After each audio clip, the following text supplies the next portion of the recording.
After losing my parents, my aunt chose to take my brother and quietly put me up for adoption. 19 years later, she wants my help after she got a massive stroke, and I'm conflicted.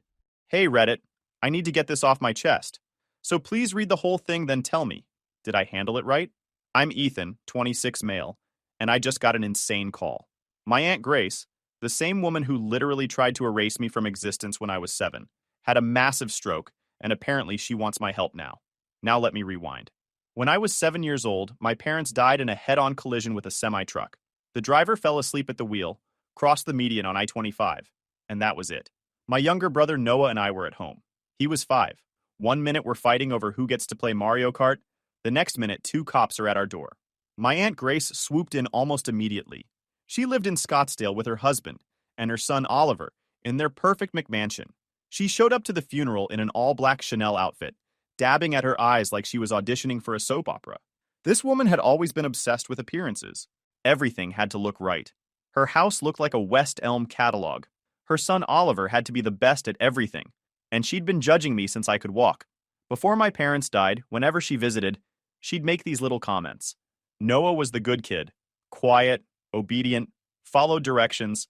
I was the problem child because I had energy and opinions. I talked back sometimes. Normal kid stuff, but to Grace, it was like I was feral. After the funeral, there was a family meeting about what would happen to Noah and me. I remember sitting on the stairs in my grandma's house, listening through the railing while the adults argued below. Grace's voice cut through everything. I'll take Noah. He's young enough that he'll adjust well, and he's always been such a sweet, easy child. Someone asked about me. Grace's response is burned into my brain. I can't take both. Oliver needs stability right now with his college prep, and honestly, the older one has always been difficult. He needs more attention than I can provide. Difficult. That's what she called a 7-year-old kid who just lost both parents. My grandma fought her on it, said we shouldn't be separated, that splitting up brothers was cruel. But Grace had an answer for everything. She had the bigger house. She had the financial stability. And she made it very clear that it was Noah or nobody. She wasn't taking me under any circumstances. While this family debate was happening, Grace had already started quietly putting me into foster care. She contacted social services, started the paperwork, and scheduled meetings. She was going to take Noah and dump me in the system, and nobody would have known until it was too late. Except my parents had friends. Hank and Sharon Hale were our neighbors growing up. They heard through the family grapevine what Grace was planning, and they lost their minds. Hank called Grace late one night, told her what she was doing was evil, that she was destroying a kid's life for no reason except he didn't fit her country club image. Grace said she was doing what was best for everyone, and that Hank needed to mind his own business. So Hank and Sharon showed up to Grace's house the next day with a lawyer. They told her they were adopting me, and if she had a problem with it, they'd make sure every single person in the family knew she was trying to throw a traumatized kid into foster care. Then, the fight happened. Hank called Grace every name in the book. Sharon told her she was a disgrace to my mother's memory.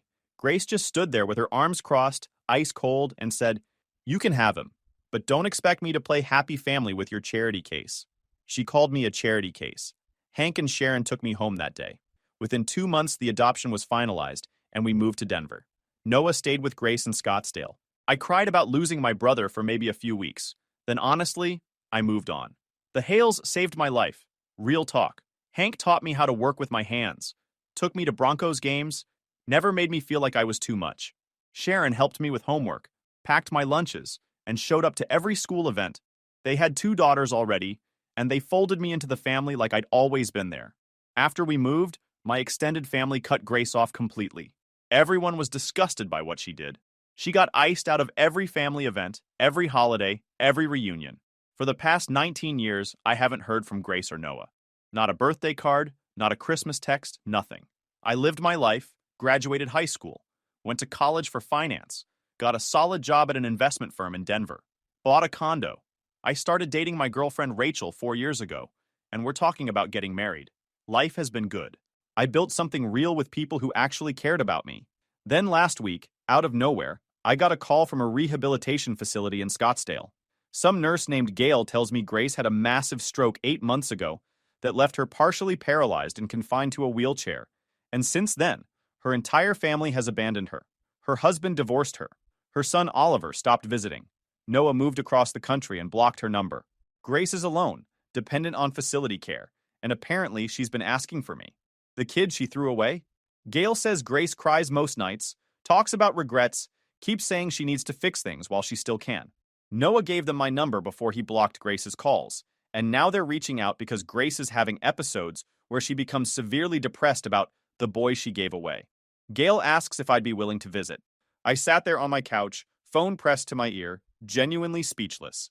This woman destroyed me, and now, 19 years later, because everyone else bailed on her, suddenly I'm good enough? I told the nurse I'd think about it and call her back. Then I hung up and stared at the wall for about 20 minutes, trying to process what the heck just happened. After that phone call, I started digging into what Grace's life had been like for the past 19 years. Call it morbid curiosity, call it closure. I needed to know what happened to the woman who threw me away. She had Facebook and Instagram, both public. Her Facebook was a highlight reel of perfection up until about 2 years ago. Photos of her and her husband Simon at charity galas. Pictures of Oliver's college graduation from USC. His wedding. Their expensive honeymoon in Bali. Everything screamed money and status. But around 2 years ago, the posts started getting weird. Lots of inspirational quotes about family and regret. Photos of Grace alone with captions about appreciating the important things. Then nothing for the past 8 months. Right around when the stroke probably happened. I called my cousin Marco. He's the only family member who still keeps tabs on everyone. Man, I was wondering when you'd reach out, Marco said when he answered. You heard about Grace? Got a call from her rehab facility. Fill me in. He let out a long breath. Okay, so Grace's life imploded about 3 years ago. You remember Oliver, her golden child? Vaguely. Well, Oliver grew up completely fried. Grace pushed him so hard his entire childhood that by the time he got to college, he was having panic attacks and taking anxiety medication like candy. He graduated, got a finance job, and got married. But inside, he was falling apart. Sounds familiar? It gets worse. Oliver had a complete breakdown about 3 years ago. Quit his job, told Grace and Simon he'd spent his whole life trying to please them, and he was done. Said Grace destroyed him with her expectations and control. He moved to Seattle and cut contact. What about Noah? What happened to my brother? I asked. Your brother's a whole other story. He never adjusted to living with Grace. She tried to mold him the same way she molded Oliver, but Noah just shut down. He got severely depressed in high school, barely graduated, and couldn't hold down a job. Grace kept trying to force him into college prep and career planning, and Noah just couldn't do it. He finally snapped around the same time Oliver did. Moved to Portland, works at some bookstore, wants nothing to do with Grace. And Simon? Divorced her about 6 months ago. Once the stroke happened and Grace became physically dependent, Simon decided he was out, filed papers, took most of the assets, and moved to California. Didn't even stick around to help her transition to the facility. Wow. Yeah, so Grace is alone. And now she's stuck in a wheelchair, partially paralyzed, and nobody gives a crap about her. The kicker? Her mind is completely fine. She's fully aware of everything. Every day she wakes up and knows exactly why she's alone. I should have felt satisfied. The woman who rejected me was getting exactly what she deserved, but instead I just felt empty. They want me to visit her, I said. Are you going to? Heck no. Good. You don't owe her anything, man. After I hung up with Marco, I told Rachel everything. She listened while I explained the whole history. Everyone's going to expect me to visit, right? I asked her. She shook her head.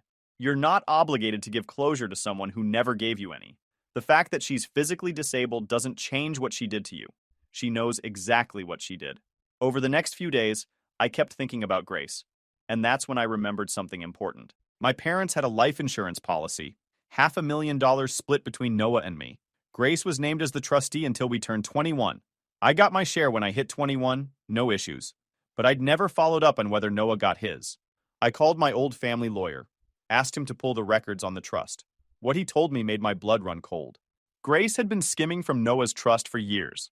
Started small, a few thousand here and there for living expenses and educational costs. But by the time Noah turned 21, she drained almost $150,000 of his inheritance. Can we do anything about it? I asked. Now? Probably not.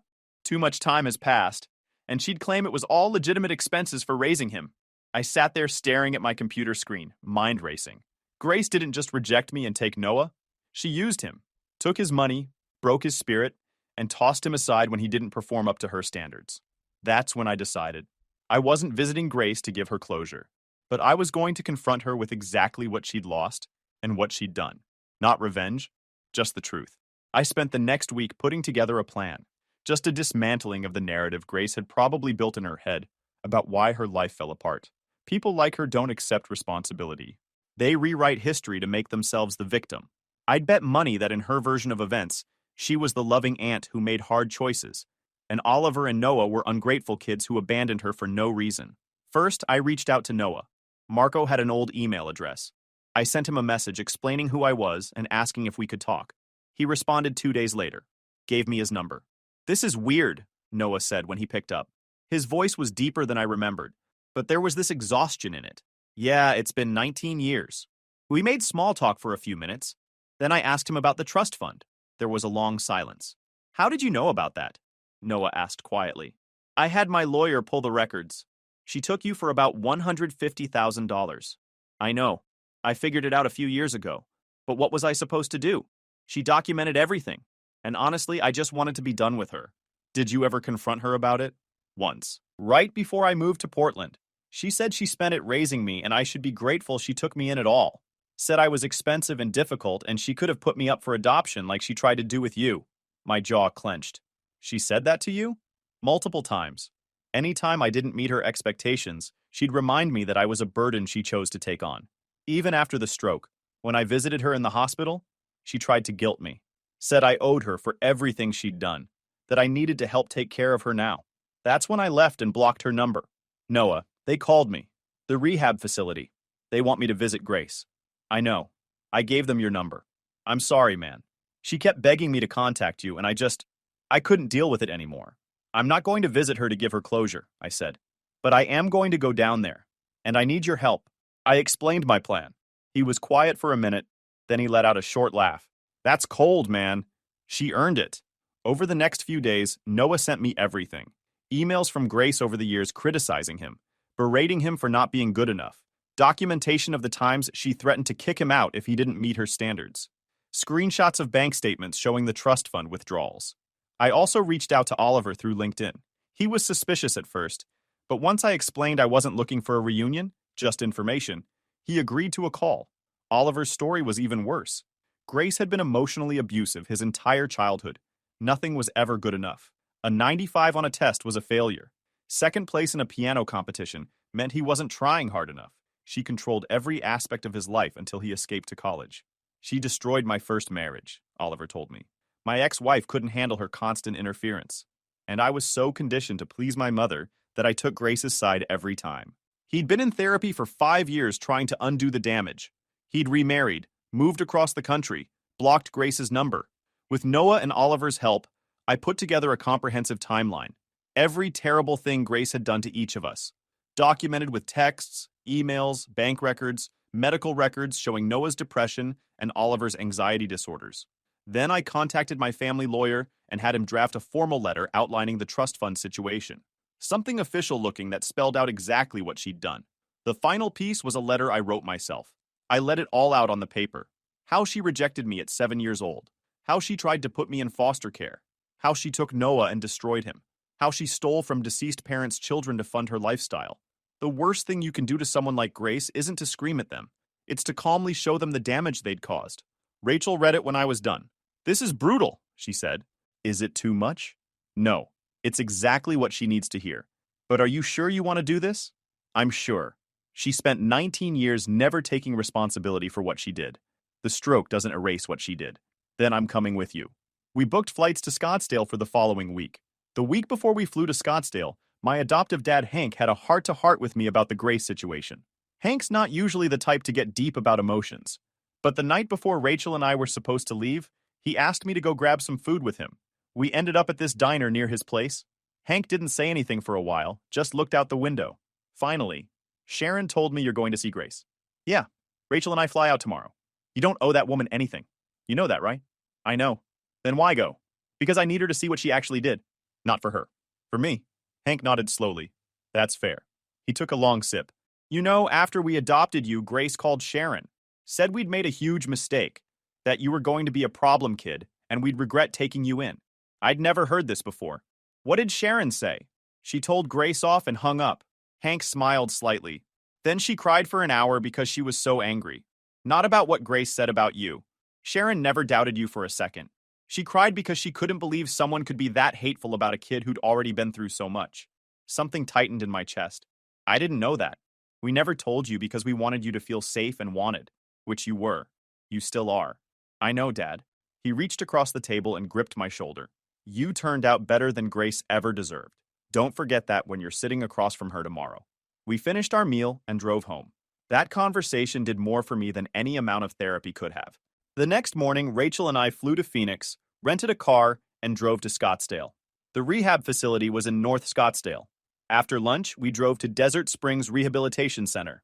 The lobby was trying too hard to be cheerful. Pastel colors, abstract art, a fake fireplace. The smell hit me immediately. That nursing home smell of disinfectant trying to cover up decay. A woman in scrubs came out to meet us. Gail, the nurse who'd called me. You must be the nephew, she said. Thank you for coming. Grace has been asking about you constantly. How is she? Physically, she's stable. The stroke left her with left side paralysis, and she's wheelchair bound. But her cognitive function is completely intact. She's sharp as ever, actually. That's almost harder for her. Has she been cooperative with therapy? Not really. She gets depressed often, refuses to participate. I told her this morning you were coming and she got very emotional. Can I be honest with you? I asked Gail. Of course. I'm not here to forgive her or give her closure. It's not going to be a happy reunion. Gail studied me for a moment, then nodded. I appreciate you being upfront, but I need you to keep it calm. If she becomes too distressed, I'll have to ask you to leave. That's fair. Gail led us down a hallway. We stopped outside room 47. She knocked, then opened the door. Grace, your nephew is here to see you. The woman sitting in the wheelchair by the window was barely recognizable. The aunt I remembered was polished and put together. She looked hollowed out. She'd lost weight. Her left arm hung uselessly in her lap. She saw me and her face crumpled. Oh my God, she whispered. You came. I walked into the room. Rachel stayed by the door. Grace tried to wheel herself forward with her good hand, shaky, reaching toward me. I stayed where I was, keeping distance between us. Hello, Grace. She flinched at me using her first name. You look so much like your father. I can't believe I thought you'd never come. I thought you hated me. I don't hate you. I don't feel anything about you. Her face fell. I understand. I know what I did was unforgivable, but I need you to know I regret it. Every day I regret it. Do you regret it? Or do you regret that it didn't work out the way you wanted? Grace blinked. What? I pulled out the folder I'd brought, sat down in the chair across from her. Rachel moved into the room and stood behind me, her hand on my shoulder. I'm not here for a reconciliation, I said. I'm here because you're fully aware of everything. And before you die, I need you to understand exactly what you did and what it cost. I don't understand. You tried to put me in foster care when I was 7 years old. You told the family I was difficult and you couldn't handle me. You called me a charity case when Hank and Sharon adopted me. Do you remember that? Her eyes went wide. I was overwhelmed. Your mother had just died, and I had Oliver to think about. I was 7, and I'd just lost both my parents. My voice stayed calm. You took Noah and destroyed him. You stole $150,000 from his trust fund. He developed clinical depression because of you. I gave that boy everything. You gave him nothing but trauma. I opened the folder and pulled out the bank statements. Slid them across to her lap. Here's documentation of every withdrawal you made from his trust fund. My lawyer reviewed it. Technically legal, but morally bankrupt. You used deceased parents' money to fund your lifestyle. Grace stared at the papers with her good hand trembling. I had expenses. Oliver, I continued, pulling out the next set of documents. You pushed him so hard he had a complete breakdown at 26. He's been in therapy for 5 years. He hasn't spoken to you in 3 years, even before your stroke. I laid Oliver's emails on her lap. I wanted him to succeed. You wanted him to be perfect so you could show him off. Her face was pale now.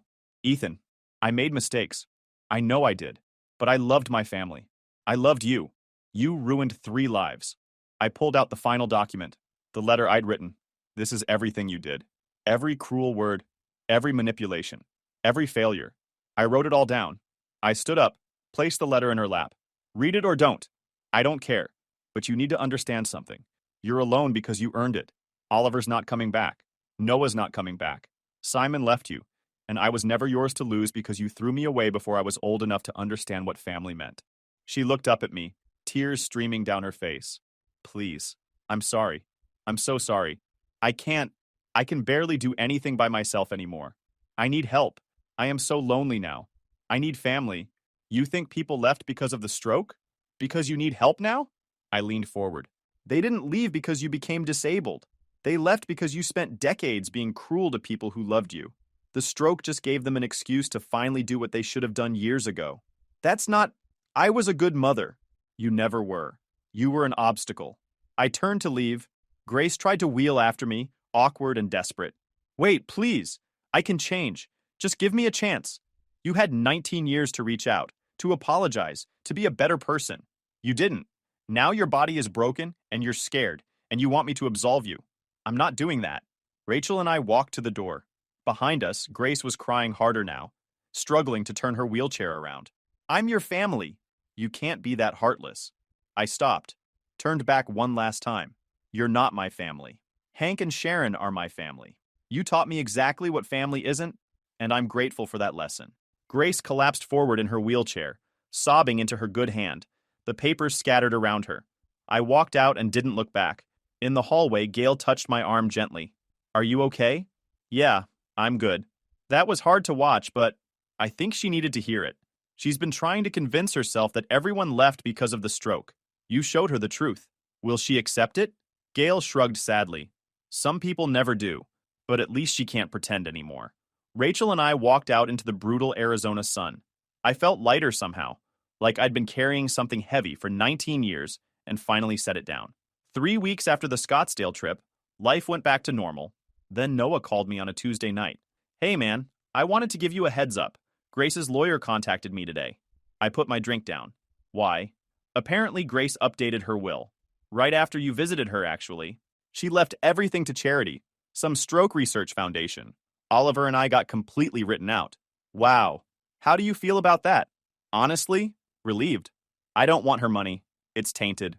But her lawyer wanted me to know, because Grace attached a letter to the will. He read it to me over the phone. What did it say? Noah was quiet for a moment. She apologized, said she knew she failed Oliver and me, and that we deserved better than she gave us. Said she was leaving her money to charity because she didn't want us to feel obligated to remember her. She wanted us to be free of her, and she specifically mentioned you. Said you were right about everything, and that she finally understood why we all left. That's surprisingly self-aware. Yeah, the lawyer said she wrote it about a week after you visited. Apparently that conversation wrecked her. Part of me felt vindicated. Part of me just felt sad. What a waste of a life. Oliver got the same call, Noah continued. He and I talked about it. We're thinking of meeting up, the three of us. Like actually trying to be brothers instead of just survivors of the same terrible guardian. I'd like that. We talked for another hour. Noah told me more about his life in Portland, his girlfriend, how he was finally starting to feel like maybe he could be okay. That weekend, I got a group text from Noah. He'd created a group chat with Oliver and me. The Survivors Club, he called it. Oliver sent a selfie from Seattle. Noah sent one from Portland. 3 brothers who barely knew each other but were connected by shared trauma. Over the next few months, we started talking regularly. Just normal sibling banter. It was strange and awkward at first, but it got easier. Oliver told me he was planning a trip to Denver with his wife and kids. Noah said he'd fly out too. We'd do a weekend together, actually get to know each other as adults. About 2 months after my visit to Scottsdale, Gail from Desert Springs called me. I wanted to update you on Grace's condition, she said. She's declined significantly. Not physically, the stroke damage is stable, but mentally and emotionally. She's developed severe depression. She barely eats, refuses most therapy, spends most of her time alone in her room. She talks about you sometimes. She keeps the documents you left on her nightstand. Okay, thanks for letting me know. She asks if you've called, if you're coming back. I tell her no, and she just nods and stares out the window. I think your visit stayed with her. I'm not coming back. I know. I just thought you should know that she heard you.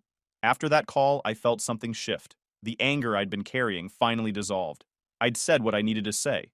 Grace had heard it and acknowledged it. That was more than most people got from their abusers. Hank asked me about it one night when he and Sharon came over for dinner. You seem lighter lately, he said while we were grilling steaks. I think I finally let go of the past. He nodded. Good. You deserve that closure.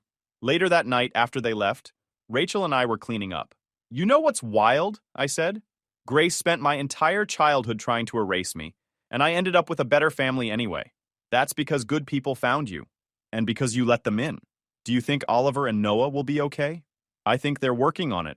And having you as a brother probably helps. You're proof that surviving Grace is possible. A few weeks later, Noah, Oliver, and I had a video call. It was supposed to be logistical, planning the Denver meetup, but it turned into a 3-hour conversation about our lives. We should make a pact, Oliver said. Grace doesn't get to define us anymore. We're brothers. Agreed, Noah said. It felt right. 3 guys who'd been dealt a bad hand deciding to play it better. Now I need to backtrack a bit. Focus. Remember the will? It wasn't actually the end. Grace didn't die right after writing it. But before she passed, something happened that made me go back to Scottsdale one more time. About a month after my first visit, Gail called me again. I know you said you weren't coming back, Gail said, but Grace has been having severe episodes. She keeps saying there's something in her safe deposit box that you need to see. Something about your mother and the custody situation. She's given me the key and written authorization for you to access it. That got my attention. What's in the box? She won't say, but she's convinced it's urgent. She says if you don't get it, he'll never know the whole truth. 2 days later, I flew back to Scottsdale. I didn't tell Noah or Oliver because I didn't want to get them worked up over what was probably nothing. I went to the bank first. Inside Grace's box was a large manila envelope, a jewelry box, and a leather journal. I took everything to a private viewing room and opened the envelope first. Inside were legal documents, dated from right after my parents died. I started reading, and my blood went cold. Grace hadn't just rejected me. She'd fought like crazy to make sure I never knew what my parents actually wanted. My parents had left a will. In it, they specified that if anything happened to them, Hank and Sharon Hale were to be our legal guardians, both Noah and me. It was in writing, notarized, filed with their lawyer. But after the accident, Grace had contested the will. She claimed my parents had been mentally unstable when they wrote it, that Hank and Sharon were unfit guardians. She'd filed an emergency motion to gain temporary custody while the estate was being settled. Her lawyer had buried Hank and Sharon in paperwork, depositions, motions, delays. It went on for months. And during all of this, Grace had been working to put me in foster care, arguing to social services that Noah needed stability, and I was too disruptive. The documents showed everything. Court transcripts where Grace's lawyer painted Hank as an unstable construction worker with financial problems. The psychological evaluation Grace had paid for that deemed Sharon too emotionally fragile to handle 2 traumatized children. Hank and Sharon had fought like crazy, but Grace had money and connections, and she'd dragged it out until they were drowning in legal fees. Finally, there was a settlement agreement. Grace would keep Noah, Hank and Sharon would take me. The will's directive that we stay together would be waived. Both parties would agree to no further legal action. Hank and Sharon had signed it because they were broke and terrified of losing me completely. But here's the truly messed up part. At the bottom of the pile was a letter from my mom to Hank and Sharon, written about 2 years before the accident. Hank and Sharon, I know this letter seems overly cautious, but I need to put this in writing. If anything ever happens to Simon and me, please don't let my sister Grace take the boys. She's not capable of giving them the love and stability they need. She's too concerned with image and control. You two are the kindest people we know. You understand what it means to love children unconditionally. If something happens to us, please fight for our boys. Keep them together. Don't let Grace separate them. I'm trusting you with my greatest treasures. With all my love and gratitude, Catherine. My hands were shaking. She knew Grace would try to do this, and she'd tried to prevent it. But Grace had fought dirty and won anyway. I sat in that bank room for probably 20 minutes, just staring at the documents. Then I opened the journal. It was Grace's diary, spanning the 6 months after my parents died. The entries were brutal. The older one is exhausting. He cries constantly, asks too many questions, and won't sit still. Simon thinks we should take both boys. I told him absolutely not. 1 traumatized child is manageable. 2 would destroy our household. I don't understand why Catherine wanted the boys with the Hales instead of me. Was I really that terrible in her eyes? That last entry was the only hint of self-awareness in the entire journal, but it was quickly followed by, it doesn't matter what Catherine wanted. I know what's best. Noah will thrive with Oliver and me. The other one will be fine wherever he ends up. The other one. She couldn't even write my name. I closed the journal and sat there feeling a weird mix of rage and vindication. Grace was worse than I thought. I took the envelope and journal, left the jewelry box, walked out of the bank and drove to Desert Springs Rehabilitation Center. Gail was at the nurse's station. She looked surprised to see me. I didn't think you were coming. I need to see her. Now. I walked down the hallway to Grace's room. Knocked once and walked in. She was in her wheelchair by the window, staring at nothing. She looked even worse than last time, like she'd given up on living. I pulled up a chair directly in front of her, blocking her view. Grace. She slowly turned her head toward me. She whispered, "You came back." I went to the bank. I read everything. Her face went even paler. I needed you to know.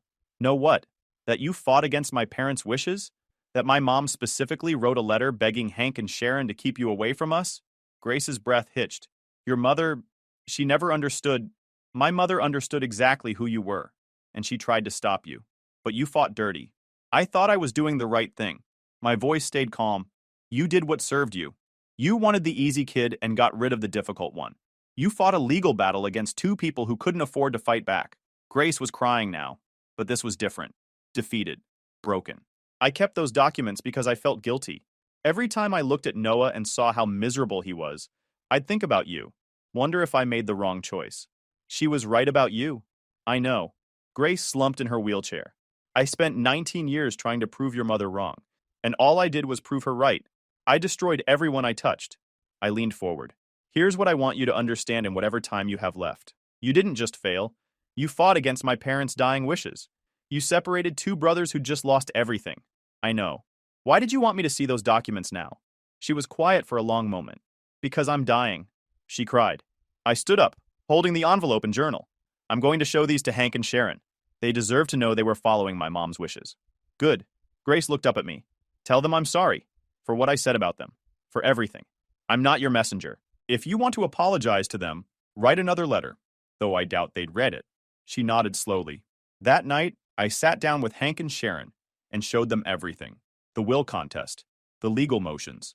My mom's letter. Sharon cried when she read it. Hank just sat there, jaw clenched. We always knew your mom wanted you, Sharon said finally. But to see it written down like this, she trusted us. Thank you, I said, for fighting for me. 2 weeks after that second visit, Grace died from pneumonia. Her body just gave up. Gail called Noah first, and he called me. Oliver joined the call. We spent an hour talking, not about Grace, but about our lives, our plans, our futures. When Rachel came home that night, she sat next to me. You okay? Yeah. Feels like the chapter is closed. That night, I took out my mom's letter again. Read it one more time. I'm trusting you with my greatest treasures. My mom called me and Noah her greatest treasures. And she trusted Hank and Sharon to protect us. They did. At least for me, they did. And now, 26 years later, I was getting married to an incredible woman, rebuilding relationships with my brothers, living a life my parents would be proud of. And that is what I call justice. YouTube just dropped this new hype feature. If you're hooked on this story, smash that hype button. It tells YouTube this video deserves to blow up, and it keeps even crazier stories coming your way.